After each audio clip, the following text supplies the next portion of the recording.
Hey guys, welcome back. So today I wanted to talk a bit about a partnership between Samsung and Google in the smartwatch space.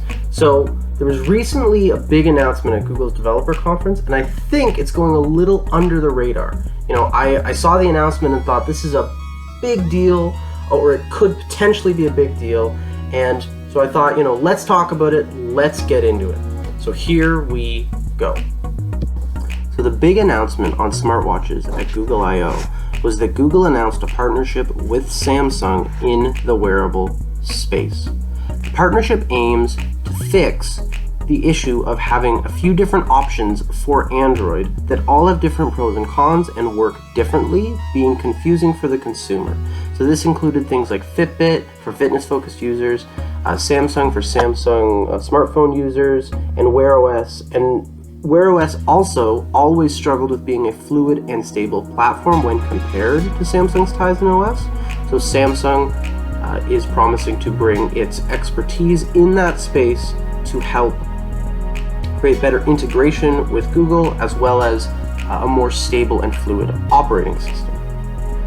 And this is touted to be the biggest update to Wear OS ever. Some of the things they're promising are things like longer battery life, which is something that they always promise, but is also something that has been getting better. And that's something that I think is a really big deal, because battery life on a smartwatch matters even more than it does on a phone, because it needs to last at least a day, and if sleep tracking is something you're going to advertise, it needs to last longer than that. You also are going to have a single set of APIs for Samsung and Google, so this will help with the development being split, and Fitbit watches will now be Wear OS watches due to the fact that Fitbit was acquired by Google. There will be a new navigation system to make app switching easier. It's looking like it might be somewhat similar to Tizen in some ways, which if you've seen my Samsung Gear Sport review, you'll know that I liked that a lot. They're going to expand their collection of tiles for the home screen, similar to widgets, so they're going to expand the collection of glanceable information you can put on your watch. And there will also be a material design update that is in line with Android 11, starting with the main Google apps and going out from there. Also, those main Google apps have been promised to get updates for better integration, as well as better companion apps for the watch.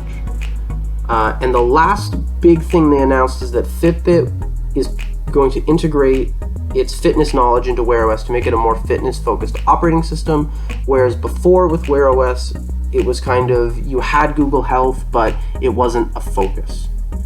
And I think that what this is going to mean is it means smartwatches will see improvements, and the smartwatch space for Android will be simplified. Because right now, when I talk to people who have Android devices and are just, you know, general consumers, a lot of them don't know what works and what they can buy, right? Oh, I have an LG, can I get a Samsung watch? I mean, it's not Samsung, so do I need to get an LG watch? Or I have a Fitbit, is it going to work? I have a Wear OS watch, will it work with my iPhone?